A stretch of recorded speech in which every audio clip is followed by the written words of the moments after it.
Have you ever met someone who always seems on edge, even when nothing is wrong? Or maybe you've caught yourself imagining the worst case scenario, zoning out during arguments, or working so hard that relaxing actually makes you feel guilty. Most people think these are just personality traits, but what if they're not? What if they're actually survival strategies, created years ago by a younger version of you who was just trying to stay safe? The strange thing about emotional trauma is that it doesn't always come back as memories. Sometimes, it comes back as habits. Habits that feel so normal, you never question them. Today, we're exploring 8 surprising behaviors that psychologists have linked to unresolved emotional trauma. These behaviors don't automatically mean someone has experienced trauma, but they can sometimes be clues that the past is still quietly shaping the present. And as we go through this list, you might recognize someone you know, or even yourself. Let's begin. A. You're always scanning for danger. Imagine walking into a restaurant. Most people notice the food, the music, or where they'll sit. But someone carrying hidden emotional trauma might immediately notice every exit, every loud voice, every angry face, and every unusual movement in the room. It's almost automatic. They aren't trying to be suspicious. Their brain is simply asking one question over and over. Am I safe? Psychologists call this hypervigilance. It's like having a smoke alarm that's so sensitive, it goes off every time someone makes toast. This often begins during childhood. If someone grows up around constant yelling, unpredictable behavior, violence, or emotional instability, their brain learns that danger can appear at any moment. So instead of relaxing, it stays alert. Years later, even in a peaceful environment, that alarm system never completely turns off. A raised voice, a slammed door, even a change in someone's facial expression can make their heart race before they even realize why. The strange part is that many people don't even know they're doing it. They simply believe they're careful. But in reality, their nervous system is still protecting them from a danger that no longer exists. 2. You escape into daydreams more than real life. Everyone daydreams. That's completely normal. But for some people, their imaginary world becomes far more comforting than the real one. Maybe you've imagined having the perfect relationship, living a completely different life, or replayed conversations that never actually happened. For some, these fantasies become incredibly detailed. Hours can disappear without them realizing it. Why? Because fantasy once felt safer than reality. Imagine being a child who constantly felt lonely, ignored, or afraid. You couldn't change your home. You couldn't escape. So your mind created a place where you could, a place where people understood you, where you were loved, where nothing bad happened. Over time, the brain remembers that escape. Even as an adult, whenever life becomes stressful, it quietly returns to that same coping strategy. Research suggests many people who experience intense, immersive daydreaming use it to cope with painful emotions or difficult memories. It's not laziness. It's not weakness. It's a survival skill that simply stayed around longer than it was needed. The problem is, when the imaginary world starts feeling safer than the real one, it becomes harder to build the life you actually want. 3. Every small symptom feels like something serious. A headache, a stomach ache, a racing heartbeat. For most people, these are uncomfortable. For someone with hidden emotional wounds, they can feel terrifying. Instead of thinking, I'll probably be okay, their mind jumps straight to, what if it's something serious? They search symptoms online, book another doctor's appointment, ask for reassurance, feel calm for a little while, and then the fear returns. Why does this happen? Sometimes the fear isn't really about getting sick. It's about losing safety. If someone experienced illness, sudden loss, or frightening medical events during childhood, their brain may have learned that health is unpredictable. So it starts constantly checking for signs of danger, almost like a security guard that never takes a break. Ironically, the more they check, the more anxious they become. Their body isn't necessarily the problem. Their nervous system is, because long ago, it learned that staying alert might keep them alive. And even today, it still refuses to let its guard down. 4. Your mind suddenly checks out during stress. Have you ever been in the middle of an argument and suddenly felt like your brain just disappeared? The voices become distant. You stare at one spot without really seeing it. Someone asks you a question, and you realize you weren't listening at all. It can feel almost like you're watching the moment from outside your own body. Many people call this zoning out, but sometimes it's something much deeper. Psychologists call it dissociation. Think of it as your brain's emergency escape hatch. When our ancestors faced danger, they had two obvious choices: fight or run. But what if neither was possible? What if you were just a child? You couldn't fight an angry parent. You couldn't leave the house. So your brain created a third option. It mentally disconnected. In that moment, checking out became the safest place to go. The strange part is that your brain doesn't always realize the danger is over. Years later, a simple disagreement with your partner, a harsh email from your boss, or someone raising their voice can trigger that same survival response. You don't choose to disconnect. Your nervous system chooses for you. And because it happens automatically, many people blame themselves. I can't focus. What's wrong with me? In reality, their brain is doing exactly what it learned to do years ago. Protect them, even when protection is no longer needed. 5. You feel uncomfortable when life is peaceful.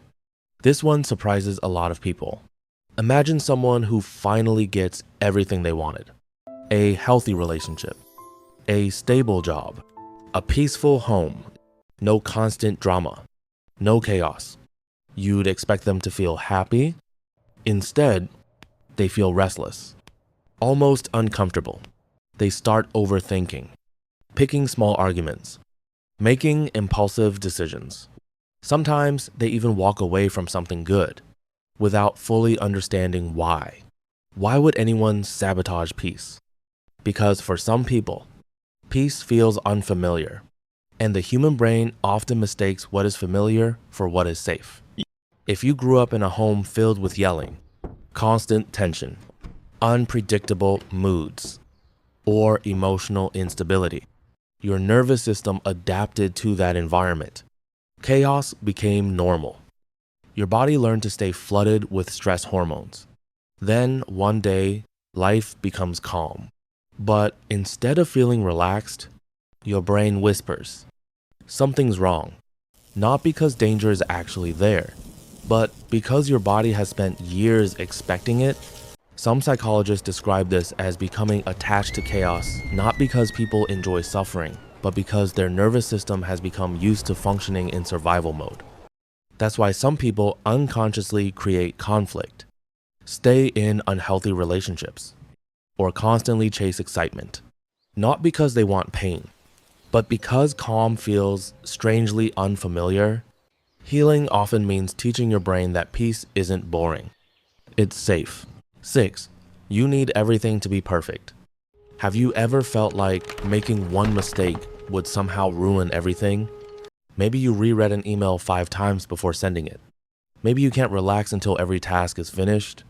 Maybe resting makes you feel guilty. From the outside, people see someone who's hardworking, disciplined, successful. But underneath, there may be something very different. Fear. For many children, love and acceptance didn't feel unconditional. Maybe they were praised only when they got perfect grades. Maybe every mistake was criticized. Maybe they learned that being good enough wasn't actually enough. So their young brain created a rule. If I'm perfect, I'll be safe. Years later, that rule is still running in the background. Every mistake feels like a threat. Every failure feels personal. Every success only brings temporary relief before the next impossible standard appears. That's why perfectionism often never feels satisfying. The finish line keeps moving. The promotion isn't enough. The achievement isn't enough. The praise isn't enough. Because deep down, they aren't chasing success. They're chasing safety. And those are two very different things. Many people don't realize they're exhausting themselves trying to earn a feeling they should never have had to earn in the first place. What's fascinating is that none of these behaviors usually begin as weaknesses. They begin as brilliant survival strategies. At one point in life, they protected someone from pain. The problem is that the brain doesn't always know when the danger has ended, so it keeps using the same old survival rules, long after they're needed. And the final two behaviors might be the most surprising of all. One hides behind strange rituals, and the other behind mysterious physical symptoms that seem to have no medical explanation. To be continued in part 3. 7. You become trapped in very specific rituals. Most people think obsessive behaviors are simply about wanting things clean or organized. But sometimes, they're really about trying to feel safe. Imagine someone who washes their hands over and over, or checks the same lock 10 times before leaving, or avoids one very specific place, object, or situation that seems harmless to everyone else. To other people, it doesn't make sense. But to their brain, it makes perfect sense. Sometimes, a frightening experience connects itself to one tiny detail. A location, a smell, a sound, even a particular object. Years later, the brain still treats that detail as if it's dangerous. So it creates rituals. If I check one more time, if I clean one more time, if I avoid this place, then maybe nothing bad will happen. These behaviors can temporarily reduce anxiety, which makes the brain believe the ritual worked. So the cycle repeats, again and again. It's important to remember that not everyone with obsessive or compulsive behaviors has experienced trauma. There are many possible causes. But for some people, unresolved emotional pain can become one piece of that puzzle. The ritual isn't really about the object. It's about trying to regain a sense of control that once felt impossible. 8. Your body reacts before your mind does. Here's something many people never realize. Sometimes, emotional trauma doesn't speak through thoughts. It speaks through the body. A racing heart, shaking hands, feeling dizzy, suddenly going numb, or feeling like your body has completely frozen. In some cases, people even experience physical symptoms that doctors can't fully explain, even after medical causes have been ruled out. This doesn't mean the symptoms are fake. They're very real. The body and the brain are deeply connected. When the nervous system has spent years preparing for danger, it can react long before your conscious mind understands what's happening. Think about hearing a loud bang. You jump before you even know what made the sound. Trauma responses can work the same way. Your body remembers patterns your mind may barely remember. That's why certain places, certain voices, certain smells, or certain situations can trigger powerful physical reactions almost instantly. It's not because you're weak. It's because your nervous system learned a lesson it never got the chance to unlearn. The truth about hidden trauma. After hearing these behaviors, you might recognize yourself or someone you love. If you did, don't rush to label yourself. These behaviors do not automatically mean someone has hidden emotional trauma. Many of them can happen for different reasons, and only a qualified mental health professional can determine what's really going on. But if these patterns have been affecting your life for years, they may be worth exploring with curiosity instead of judgment. Because here's something most people don't understand. Trauma isn't always about what happened to you. Sometimes, it's about what your nervous system had to do to survive what happened. And that's an important difference. The child who stayed alert all the time became the adult who can't relax. The child who escaped into imagination became the adult who struggles to stay present. The child who believed mistakes weren't safe became the adult chasing impossible perfection. None of those behaviors started as flaws. They started as protection. The problem is, survival strategies aren't always meant to last forever. Healing doesn't mean pretending the past never happened. It means helping your brain realize that the danger it has been preparing for may already be over. And when that happens, those survival habits slowly stop feeling necessary. For the first time in years, you don't just survive. You begin to live outro. If this video helped you understand yourself or someone you care about a little better, consider sharing it with someone who might need to hear it. And if you'd like to explore more of the hidden psychology behind our thoughts, emotions, and behaviors, subscribe for more videos. Because sometimes, the answers we've been searching for our whole lives have been quietly hiding inside us all along. Thanks for watching.